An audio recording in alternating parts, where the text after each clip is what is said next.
Hello, everyone. Thank you for joining us today. We are excited to bring the part two of this webinar series to you today.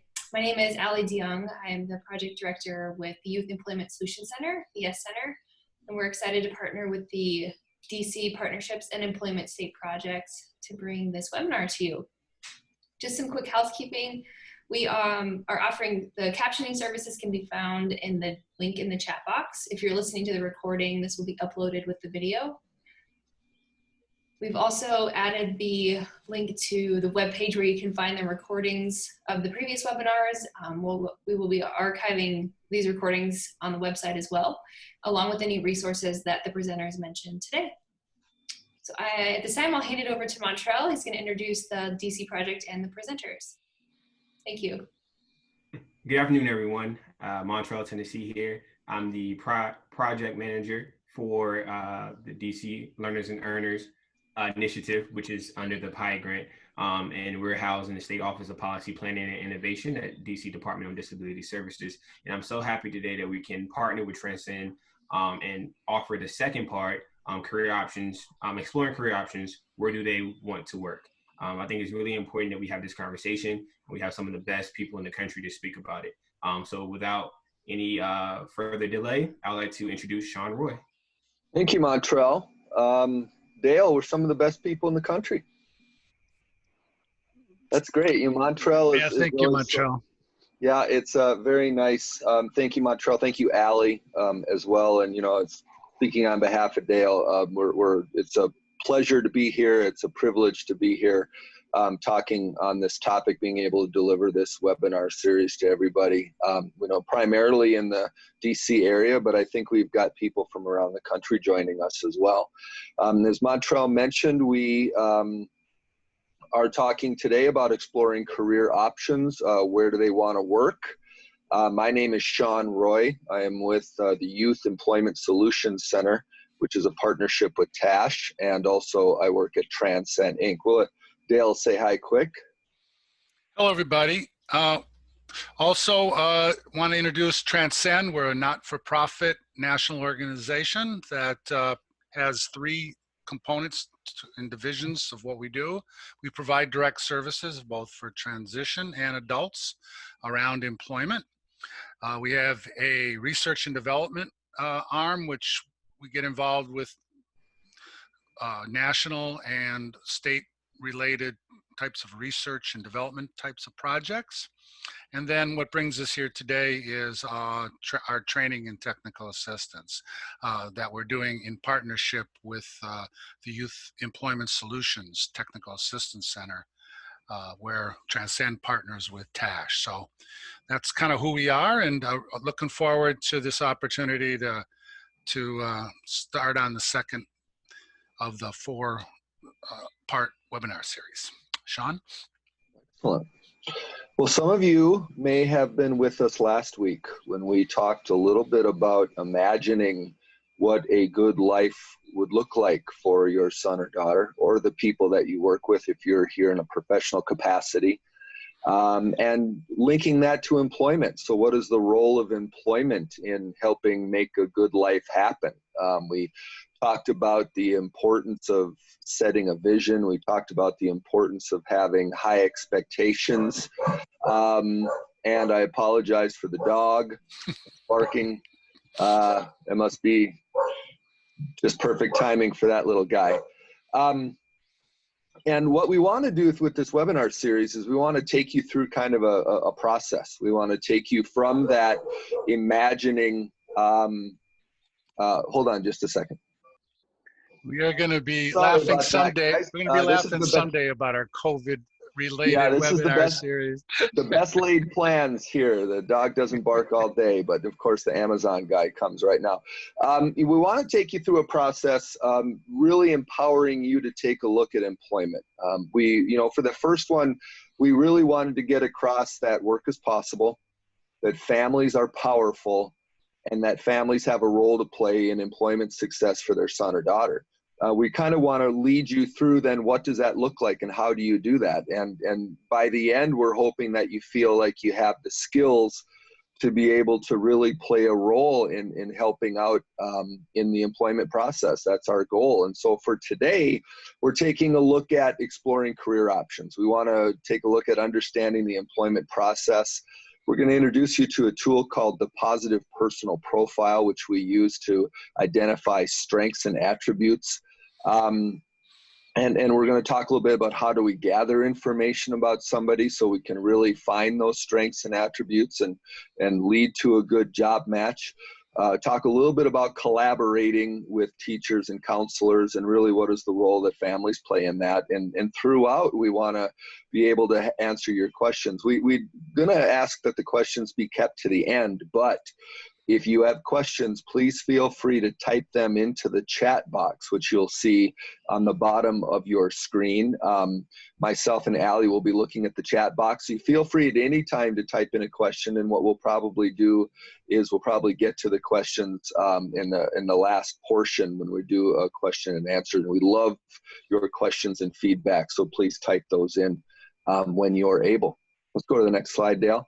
So one of the things that we don't seem to know a lot about transition and youth with disabilities and kind of any for sures, right? There's not a for sure things, and this might not be a for sure thing either, but one of the things we're reasonably confident about is that work experiences are a very powerful factor in employment success. And in fact, the research suggests that a young person who has a meaningful, either a paid job or a work experience in high school is, what is it, Dale, 5 times as likely to experience employment success in the regular, adult world, right? And so this work experience is really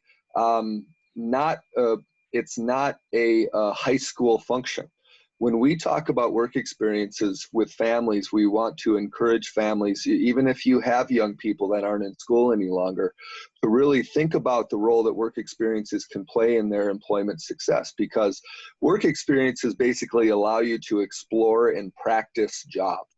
And that's where we really want to point you towards, is thinking about how do I as a family member help my loved one get access to as many meaningful work experiences as possible, ultimately leading to finding the job that's the best fit for them.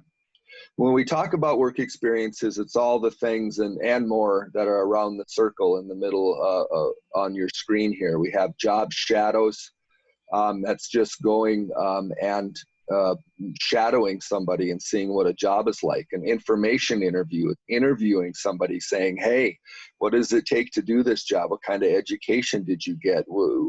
Are you on your feet all the time? Is it hectic?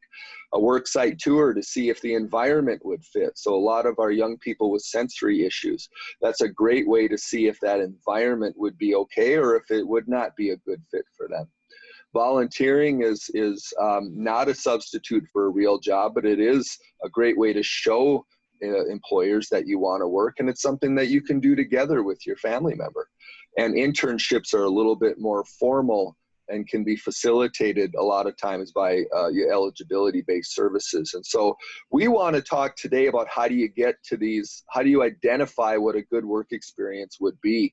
So what I'm going to do at this point, actually, in the chat box, I'm going to ask you before I go. Now, again, these are, even if your son or daughter is out of school, 30, 40, 50, we're kind of curious currently, do they either have a job or have they had any of these work experiences that are shown on the wheel in the past? So just type that in the chat box. We'll check back on that a little bit later, but I'm going to hand it back over to Dale. He's going to walk us through the employment process. When it comes to work experiences, that the reason, as Sean mentioned, it's you're significantly more likely to make that transition to paid employment when you have had work experiences, ideally positive work experiences. It builds skills. It's a resume builder, but also when you have these work experiences, it gives you, as a family member, a lot of indications about where their interests lie, where their aptitudes are, If the person has very limited work experiences to draw on, this kind of expands that and gives you a much better idea of what's possible. And most importantly, it gives that person a sense of what's possible. They see themselves in these different environments, doing different things, and it allows them to get a better sense of where they can make contributions in the future in terms of careers. You guys gave us some really good feedback from the first webinar, and strongly encourage you to do that again. We send out a survey at the end and love to have your input and feedback. But one of the things that was mentioned was, my family member is older, and we do reference transition and youth a fair amount in these webinars. But this whole process and this whole webinar series is not just germane to a young person looking for work. All of the processes and tools that we're talking about really apply just as well to an older person seeking employment as it might for those that are transitioning out from school to work. Dale, we got a couple of responses. One person said, my son has had work study experience while in high school, since high school, several volunteer jobs, and most recently at a DC public library 4 days a week. Right. And another attendee said that their loved one currently works part-time and volunteers 1 day a week. Oh, wonderful, wonderful. Great, thank you for those. So the employment process, we put this up here because first thing is that all the rest of the presentation that you're going to hear today, and then for the next 2 webinars in the series as well, really takes you through this process of employment. And we think that's what's most important if you are a family member, is what's it going to take for this person that I'm supporting and caring about in terms of a career. How did he get started, and how do they get to that point? And this process is not unique to individuals with disabilities. It's not unique to somebody seeking work for the first time. This is a process that we all go through. We have to at first think about and learn about what's out there and what is it that we want to do. And then we have to ask ourselves the harder question is, if this is what I want to do, what can I do well? Where can I make a contribution? Why should the employer consider me for this type of employment? And then it's the business of actually identifying those possible employers, applying for those jobs, ideally negotiating those jobs. That's how we get to employment. And when it comes to workplace supports, those are very important for folks that need support to be successful on the job, especially in the beginning when they're first starting. But that is not unique to individuals with disabilities. We all need employment workplace supports. As a matter of fact, we all need it the most when we're first starting out on a job. And so if you consider this process to be universal, then what we want you to encourage you to see is that it is no different for your family member. It really just comes down to what kinds of supports and what kind of encouragement might the person need. And certain folks need more support and need more encouragement when it comes, and in some cases, especially when you get to the job development area, they might need some actual representation in terms of, getting the employer to see the potential that the person has for a specific type of job. So in the discovery process, which was that first part that you saw on that graph, was this notion of focusing on skills, strengths, and their dreams, gathering that information, and then trying to figure out how to match and customize that set of interests and abilities. And that's what we think is really important for you as family members to think about, is it's not whether a person can work, it's where. And that's where we think that too much pressure, if you will, is put on the job seeker and even the people that support them to get those posted jobs, those job descriptions that need to be filled and need to be filled competitively. And what we're suggesting is there are alternatives to that. Apply for a posted job description. And so you're going to see some of that throughout this presentation. So what we do is we talked about the process of getting a job. So what you see now are the phases in career development, the, the process for what we call discovery and assessment. And and everybody has to start somewhere. And so what we're suggesting is, as of today, for your family member, what is the current level of knowledge that this person has about themselves as it relates to the possibility of going to work? And then the second part of that is, what is their knowledge of the world of work? And how you develop additional knowledge in both of those areas is through exploration. And through that exploration, it kind of works like a circle, in that as you explore, the hope is they learn more about themselves, and then they learn more about themselves as they learn more about the world of work. They start to make decisions and decide between this kind of work. I like the idea of working outside. I do not like the idea of working outside. I want to work in an office. I want to do something more physical. And so that whole exploration helps that person get a better sense of themselves in relation to the world of work. And this process, this first part, the first three of those boxes in this graphic, are meant to kind of give you the sense of what it takes and how we can support somebody to start to think about their career choices and career options. And it's also important not to have to think about, I have to find the perfect job. That's really not necessary. What we think is important is that the person could have multiple interests in different kinds of jobs. And that's good. It does, you know, we have to narrow it down some so that we can figure out what to prepare for, which is that next box. But the idea of having 2, 3, even more career goals or career options is a positive thing, because it kind of opens up more possibilities for that particular person. And then ultimately, through that exploration and preparation, it should lead us to employment.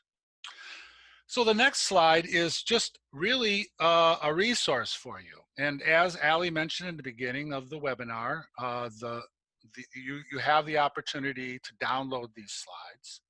And with that, you would get these sets of questions. So I'm not going to go over these questions in great detail, just encourage you to look at them. And know that these are great questions for you to think about on behalf of your family member, but also to generate discussion at home, at dinner, when you're out and about.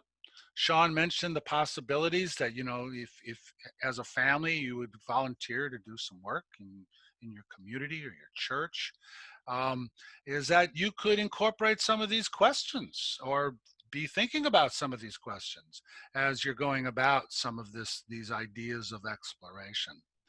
And the same thing goes with this next set of questions: awareness of the world of work. You know, what do they know about the world of work? A lot of times when we work with young folks, especially if they have limited work experience, and we ask them what it is they want to do, sometimes they give us really specific answers. I want to be a mail person. I want to be an accountant. I want to work on a barge.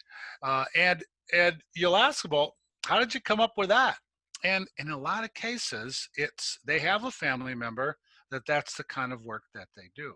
And then as we explore that a little bit more, we actually find that that might not be the best match for them, but what they were doing was just giving back what they understand about the world of work.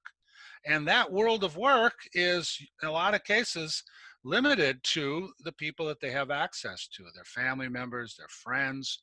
And so that is perfectly fine. They may actually have a job that that they see somebody else doing that they want to do themselves. But what we also find is as they explore and they see more possibilities, then those actual jobs of family members can be taken in a different context.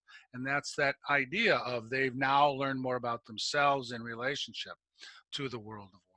So again, another good set of questions that you can use to generate discussion and to talk about career possibilities. And then this is a third set that really kind of gets at, okay, what should we do? What should we consider doing? How can we get more information as it relates to knowledge of themselves in relation to the world of work? So again, won't go over these in detail. No, these are there for you to access and to download after the webinar. And I believe Ali also put a link to those the PowerPoint slides and the tools and resources in the chat box. So discovery is a different kind of approach. And for a lot of us, when I said, you know, we all engage in discovery, is the paper. It's going online. It's going to the different websites where jobs are posted. It's going to the Career Center. And it's looking at a list. And when you look at that list, then you're ultimately looking at what'll probably be some posted job descriptions and or requirements of a specific job as it's listed and posted. What we're suggesting is a more individualized approach to that. It's really just starting with the individual. And not in a comparative way, not in an evaluative way. It isn't meant to say, can you do this? Can you do that? It really starts with what do they like? What are they interested in? And a lot of times it starts with environment, the different kinds of environments that they might find themselves liking to be in, being a part of. And it really starts with what we think is exposure and the kinds of questions that you saw on the preceding slides, and building upon what it is that we already know. You know, any work that they do around the house, any interests, and it can be hobbies, it can be things related to sports or music or entertainment, games. I mean, if that's what that person's world's about, then that's a lot of times where their interests and passions are. And then it's a starting point. It doesn't, and so everybody can just, you know, and the key is to capture this kind of information, make sure that when these questions are being asked, they're also being recorded. And then most importantly, it's just not done at a desk. It's just that whole notion of sitting them down, or like my aunt and uncles would always do whenever I got together, it was that, what are you gonna do when you grow up? And I referenced that in the other webinar. And that's not as helpful as really kind of going out, exploring, and spending some time looking at different opportunities and then capturing on paper what it is we're learning. And this is ultimately what I'm really trying to get at, is that exposure is needed first. And that is what leads to interests. And then only after they've had that exposure and showed some interest, does it ultimately have the opportunity to lead to motivation. And then we think then and only then does that lead to action and a commitment in terms of what possible career choices and jobs might this person agree to pursue. And so this exposure, interest, motivation, and action will kind of, you'll see as a theme for the rest of this webinar and for the next one, because it's putting them into different situations is what we're considering to be the alternative to, here's a list of jobs, pick which one you like best. Okay, so with that, I'm going to turn it over to Sean to kind of get us started and introduce a tool that we use, which is the Positive Personal Profile. Perfect. Thank you, Dale.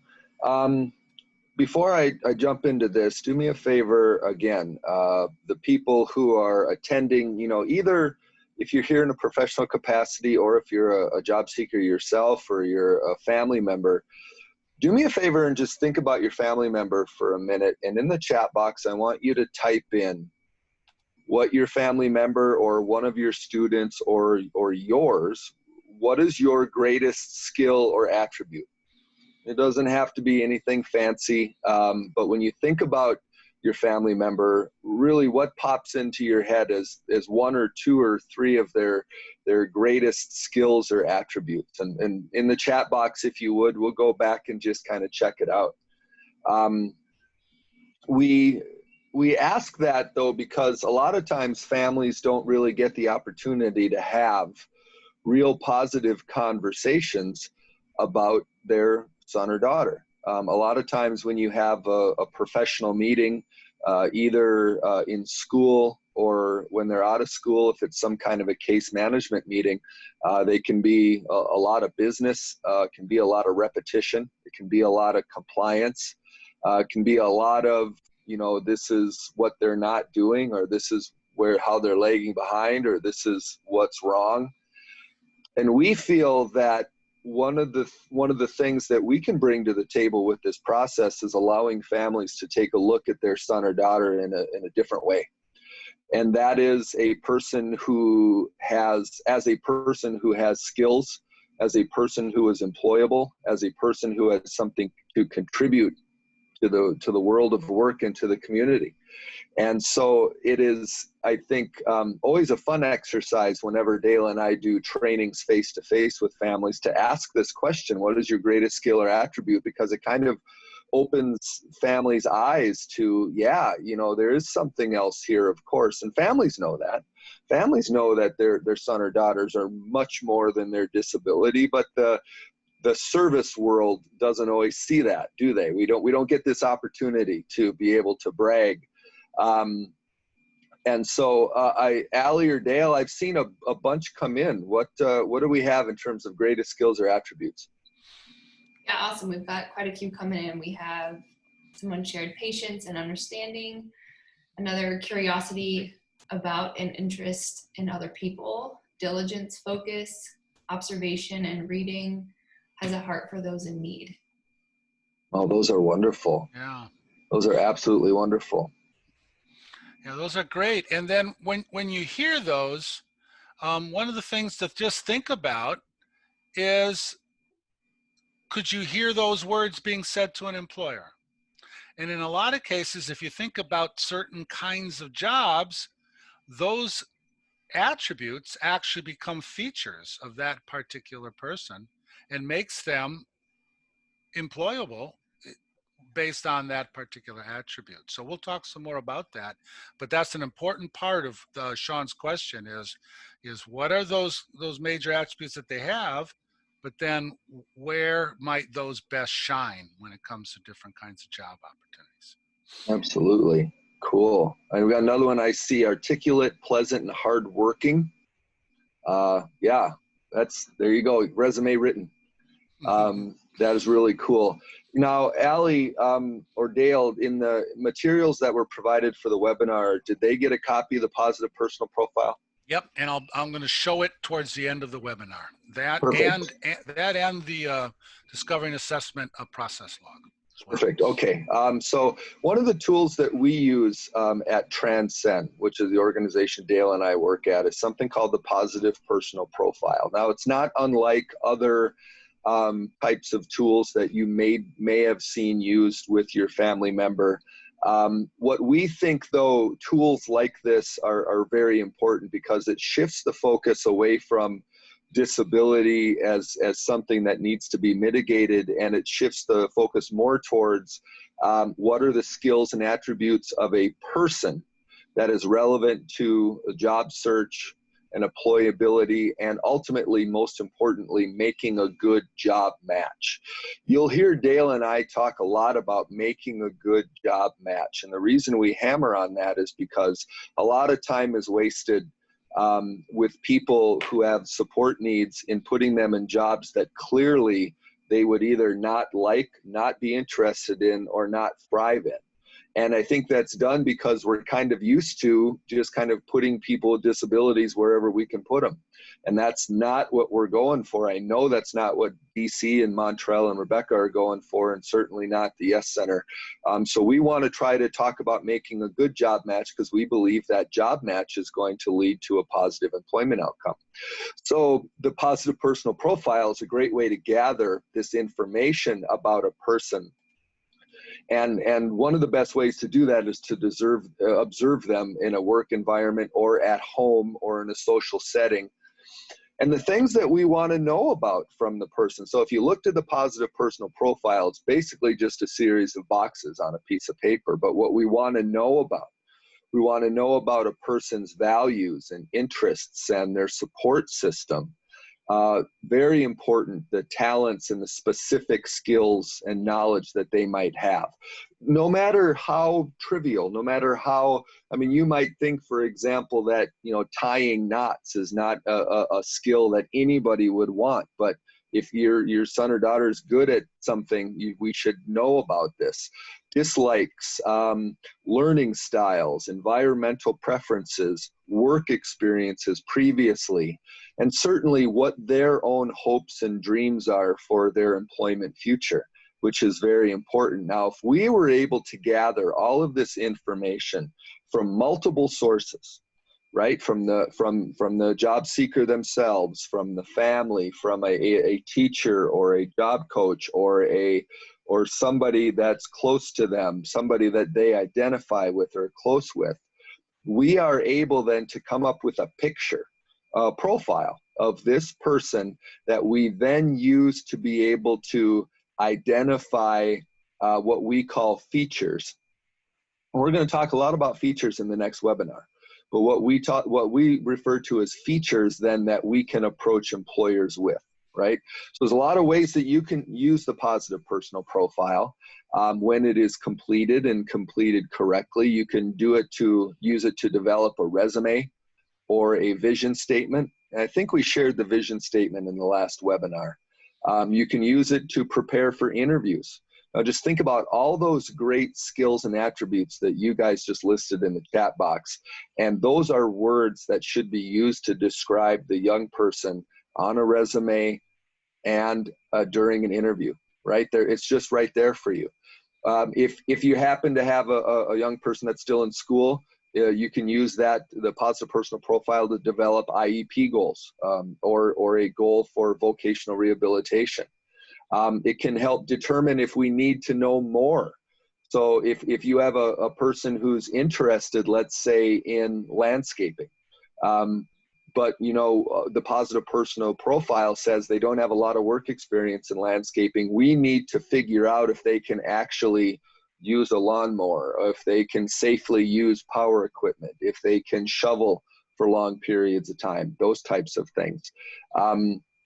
And we're going to show you, or the next webinar, we can get into the features and the benefits. But really what we're trying to get at here is if we created a document that had positive attributes, and also we got a good idea of what the support needs were of that person, we get a very clear picture of what their employment path would look like. Now, the way that we gather that information is varied. Dale and I have used something called a family interview, where we have a great conversation with families regarding employment. We do ask that, you know, the service providers take a crack at listing everything that they know about the job seeker. We would consider observing them in a group, observing them at work. You can do work simulations or standardized tests. Now, you don't need to do all of these, but as Dale said, the most effective ways to get information that we need is to observe them in real settings. So you really can't do an effective positive personal profile in a classroom or behind a desk. We gotta watch this person and see how they function, ideally practicing a job that they want to do. So that's where the work experiences come in, and that they're so important. If you can get a work experiences, for example, in landscaping, or do an informational interview, we would learn so much about what that job seeker either has or needs to acquire so they can be successful in that environment. And so, you know, the positive personal profile, again, is just a step in the process, but it is something that we advocate for because it helps us get a clear picture of the job seeker. Now, the families, these webinars are really aimed at families. And if you were with us last time, you know that I'm a family advocate at heart. And so we wanted to kind of talk to you a little bit about how you as family members support this process. And, you know, one, just know that you are a partner with the schools and whatever employment supports that may be available to you. You are a partner. You are not a passive participant in this. Any information and support that you can give is going to help achieve a positive outcome. You can certainly learn what school and employment service staff know about your family member. And if they don't know everything, if they don't have the right information, if they have kind of a wrong narrative, you can help change that. You can certainly expose your job seeker to a lot of different types of situations. As Dale said, when you go out into the community, when we're able to go out in the community and with regularity, you know, if you're at a museum, you say, hey, look, there's people that you know, hang the pictures. There's people that clean the pictures. There's people at the airport that do a ton of different jobs. There's people at the park that do a ton of different jobs. Just kind of getting that curiosity going. Trying new tasks. The next webinar, we're going to talk a lot about skills. And then really talking about supporting the person on the job, because we're going to have these conversations about getting people employment. But then once they get the job, they need this support so they can be successful on the job. And families play a huge role in not only providing some of those supports, but also kind of talking to the service providers to say, hey, this is what I think they're going to need to be able to be successful. And for me too, you know, there are the interagency team that you are working with, if you are working with service providers at any stage, you should be able to kind of expect some of these supports from the people. When I'm talking about either the schools or your vocational rehabilitation program or a community employment provider through the DD services. What they can help, the role that they play is to help approach and negotiate with employers. So you certainly can as family members do that, but don't feel like you have to. They can fund work experiences, you know, in certain parameters. They can maybe help find and facilitate transportation, because that's always a big concern. And they certainly can provide workplace supports. And by that, we mean, you know, maybe job coaching, maybe case management, if the young person is eligible. What we want to do right now is we want to kind of bring it all together, and Dale's going to walk us through a case study. Yeah, thanks, Sean. So for each one of these webinars, what you've seen is us talk about what families can do, but also these interagencies teams and what they can do. And so that's really what we want as a takeaway from this entire series is a better sense of how you can take the lead and when you should take the lead, how you can participate, and what's possible when it comes to working, and what kind of expectations are fair when it comes to working with an interagent team in terms of what their contributions can be as well. So what I'm going to do now is, and what I'm going to show you is something that is available on that link that we talked to you about earlier. If I can find it here. Oh, I have to show them, okay. So maybe what I'll do first is I'm going to show you the tool. So this is what you can download, and you can download this in Word, and it's got all those boxes that Sean walked you through earlier. And so you can kind of see, and it's real easy to use. It's very portable. It's something that multiple people can add information to. So we think it's a good tool just to get information and to communicate back and forth, either amongst family members or also with your interagency teams. And then here's that discovery and assessment process log. And again, as a family member, you don't need to use this, but these just shows all the different ways that information can be gathered. And it's something that you could use and talk about when you're working with the school or working with your interagency team, because these kind of show all the possibilities and different ways that you can get information. And then, so what I'll do now is go to the case study, which actually has one of these completed. So here's Stacy, and this is a case study that we use in some of the training that Sean and I do. And it kind of talks about what Stacy's situation was originally when she was transitioning out of school, when we at Transcen were assigned to Stacy in terms of helping her find employment. And then it kind of characterizes the different kinds of information that we were able to get and how we got some of that information. And what's probably most, I think, of interest to you all is from whom did we get the information? So and again, you can download this case study, but what we did is we were trying to show you a completed, and what we also think is it's never, I shouldn't even have said completed, because I'd say an updated positive personal profile, because we think this is an ongoing dynamic document that can be used. And as your family member explores and learns more about themselves in the world of work, this is the place to capture all of that information in positive ways and in ways where specific supports might be necessary. But so it gives you an idea of what and how to fill out a positive personal profile. But also what we wanted to show you is, oops, went too far, is this top part where we colored the different sources of information: family members, Stacy, observations out in the community that was done probably by some of the interagency team members.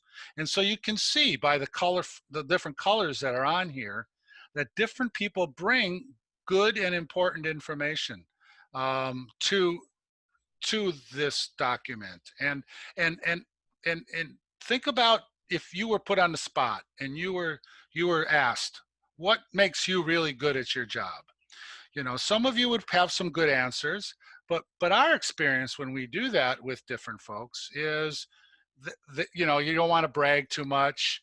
You think you're good at some things, but am I really good at it? So, you know, we're a little bit hesitant to really put it all out there in terms of what it is we really think we're good at. What we find is if I ask your coworkers what you're really good at, in a lot of cases, I'll get better information than I'll get from the actual person themselves. And it's because they have that context and they're more likely to kind of open up and say, you helped me with this, you're really good at that. And so think about that for your family member too. You just can't ask them and expect to get all the good information that you're going to need. And so those other sources of information are really important. So we're going to bring up Stacy again next time in the third webinar, but we just wanted you to have this both as an example of what one might look like when it's completed, but just where the different information came from. So I know we're getting towards the end here, so I want to kind of wrap it up with some takeaways.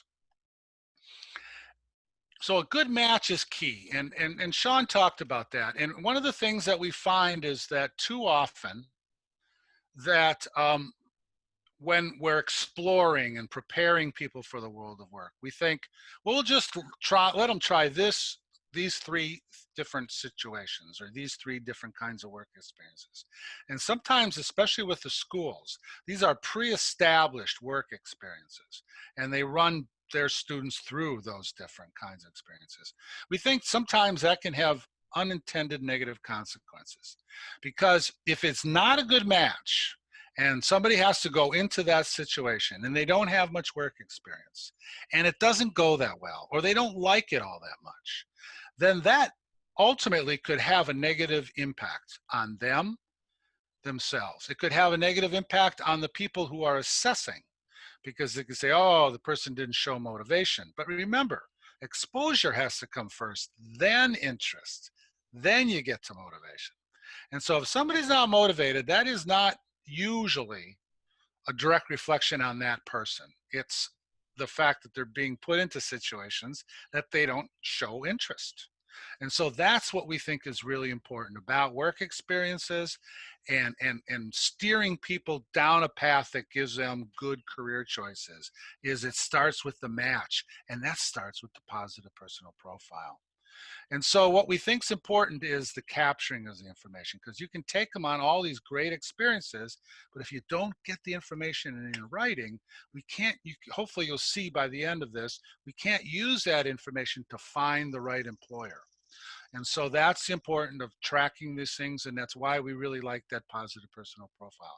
We've seen other kinds of assessments, and what we find is they tend to be too long. They're 10, 12 pages, and those are really documents that are very difficult to work with, particularly if you want to use it somewhat regularly. And so that's why we're so in love with our own positive personal profile and encourage you to use it for those reasons. And then when it comes to working with those teams, kind of knowing where you are in this process really helps you, I think, communicate and even just keep track of kind of how the progress is being made on behalf of your specific family member. So we've come towards the end. I'm hoping that there's some questions, and if not, please think of some now, because we do have a little bit of time left and would love to kind of have a discussion about some of this. You saw the positive personal profile and you saw the discovery and assessment process logs. Those are available to you for download. And again, they're in Word, so you can type on them then. And then we gave you a copy of that case study with Stacy, so you have a good example. And then just so you know, June 23rd, we'll be talking to the next step, which is that building skills. So once you have some potential career goals, we have to assess where their contributions, their unique abilities to make a contribution to those specific career goals will take place. And then we'll finish up on June 30th with kind of focusing on finding the right opportunities. So with that, I want to come back. I want to check in with Montrell. Yes, I had a question. I kind of wanted, when I was touching on the volunteering, I know when I've worked in job development, it's one of those things, if you can give us a few tips, maybe like the top 3 to 5 things when you know it's time to switch from that volunteer and ask for, employment or where is a position. So some of your best practices when it comes from switching from volunteering and getting that work experience to, okay, I want this person to be a meaningful part of the team going forward and being paid not through our agency or something like that, or being paid through that company. Yeah, great. Thank you, Montrell. I love that question. And because it immediately allows me to think of certain scenarios that where it kind of goes wrong. And so first to answer your question, the volunteer opportunity should go as long as you are able to continue to contribute to that positive personal profile. So in other words, are you still learning some things about that person? Is that person learning some things about themselves and in relation to work? Or if it is volunteering, like out in the community or for the church, you don't necessarily have to end it obviously that way, because maybe it's something they enjoy doing and want to continue to make a contribution. That's fine. But if you're volunteering specifically to get towards and get that paid employment, then you might want to not have that volunteer opportunity go any longer than when you stop getting new information. And I think the same thing applies to work experiences. I think sometimes they preset them for 10 weeks or 6 weeks or a specific set of time, and sometimes it's too long. It should only be as long as you're getting some good information. That person's trying new things, learning about themselves, learning about what it is that they can do. Sean, I want to call on you both to answer Montrell's question and see if there's anything else you want to add in terms of some of this wrap up here. I think it's important, when we talk about volunteering, there's really kind of two things. There's the volunteering that you do to enrich and explore and then there's the volunteering that oftentimes with people with disabilities gets kind of waylaid into a substitute for a paid job. And that's not, that's really not what we want, because it's free work. You don't want to give people free work. People have value. And if they can work at a place long enough, then they can get paid. And so that's, I was doing a workshop a few years back or a while back here in Minnesota, and there was a mom who was a little bit older, and she had a daughter, I would say in her maybe 40s, and she said very proudly that her daughter has had a job at the library for the last 10 years, but it was volunteering. And I thought, first of all, mom thinks that's the job. And second of all, if the person can volunteer at the library for 10 years, they can work at the library for a few hours. So yeah, it's a great question. And that's something that families have to navigate. But volunteering is very important. It can be a wonderful way to build skills, to get that exposure, to try things. A lot of times people say, well, I want to work with animals. Well, have you ever worked with animals all day long? Because I'm guessing that after a little while, it's not super pleasant unless you're really interested and invested in it. So it's a great way to try it. But in terms of wrap up, I would just say, again, what we're trying to give you with this webinar series is really some advanced information. We're not glossing over things. We're telling you very specifically how we go about training people and how we go about at Transcen finding folks employment. And we're arming you as a family member with that information, with the hopes that you can really kind of take that and we can raise our success rate. The universal our success rate with people with disabilities and getting them in the community, real job, real pay. Any other questions? I think we got a couple minutes. If not, I just want to come back to Sean's point on the empowering, because I've seen situations where it's an all or nothing proposition. The family member is working with a team either at the school or with adult providers, and they're hoping that this is going to land into a successful paid employment for their family member. And then sometimes it doesn't, and sometimes they get frustrated. And then in other cases, then the family and I've seen that, and I've even seen that successfully, where the family basically takes over the process and says, well, I helped get my other kids jobs. And so. We lost Dale for a minute. Okay, I'm sorry, because I've had some wonky internet today too, so I didn't know if it was him or for me. Yeah, so. But I think what he's trying to say is that, we're not necessarily advocating that families take over, but we've seen situations. We've seen situations where families have really kind of taken the ball and run with it. It is kind of a tricky proposition, because if a volunteer position kind of adds to a full day and adds to a meaningful day and a meaningful connection, then, I think that's up to you and your son to figure out, if he should keep that. I think what we're trying to avoid, Carol, is the situation where families say, work isn't really important for my son because he has a disability. He has the volunteering and that's okay.